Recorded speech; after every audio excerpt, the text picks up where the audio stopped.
they used, which I think underpins much of what we will talk about throughout the convention, which is the less you bet, the more you lose when you win. He said it in a certain context. I want to state it in a broader context. I'm not sure why we are here actually, because it's supposed to be a leaders' conclave for the youth. We've heard figures that the median age in India is 24.7 years. But they didn't say 24.7, but anyway, to the decimal point is 24.7 years. Do you see anyone young sitting here? We've been described as veterans. So what are these veterans doing here speaking at a conclave which is about youth and the Indian advantage? This is to be a wake of the year. And don't mention the names who will follow in the subsequent sessions. They are not quite young. They may masquerade as young. They may be younger than us, but they are certainly not young.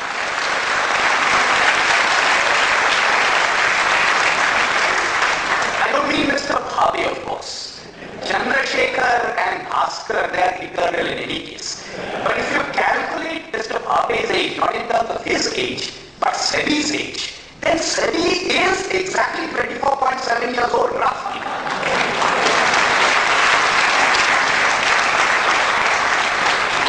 In that video that we saw, there was this shloka repeated more than once. Karmanyevadhikaraste ma phaleshu kadachana. No one here needs to be reminded that that's from the Gita. And most people know that not only in the Gita, but as an underlying strand of Hindu philosophy, we have Varnashram Dharma. And there is an Ashram Dharma, which means there is a stage for Brahmacharya, there is a stage for Garhastha, there is a stage for Vanaprastha, and there is a stage for Sannyas. And all of us, and many of others who I will talk about, should be in the Brahmana Vanaprastha stage.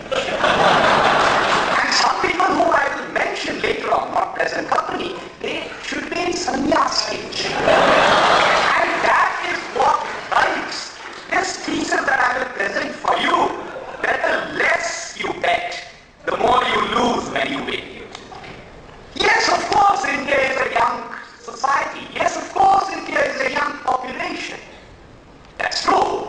It's not as young as is commonly made out to be. Quite often people will say, it's the youngest country in the world. Just as they will say, Mr. Bhavi doesn't say that, but other people in the government say this, that India is the second fastest growing economy in the world.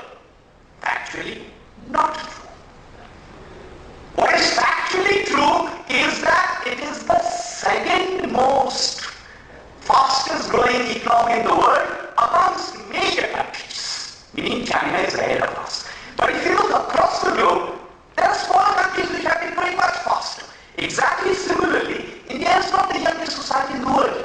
Yes, amongst major societies with our kind of population, it is one of the youngest. And yes, therefore, there is an advantage in what is called the demographic transition or what is called the demographic dividend. Short of all economics, the idea behind the demographic dividend is very, very simple. 25 years ago, 30 years ago, a lot of babies were born. Those babies are now grown up.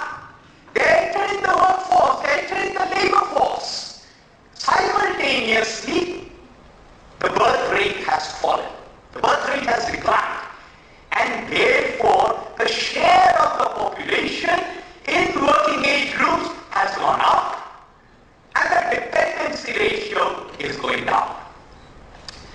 Mao Zedong was once asked what he thought of China's population problem. And he said, you talk about the population problem, but you point out to me 1 billion mouths. I don't see 1 billion mouths. What I see instead is 2 billion hands. And of course, therefore, population, particularly population that is in the working age groups, can be an asset.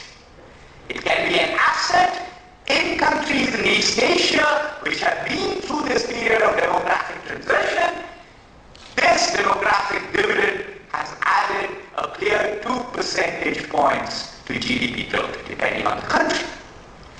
The problem, of course, is in India, there is nothing automatic about a demographic dividend leading to dividends.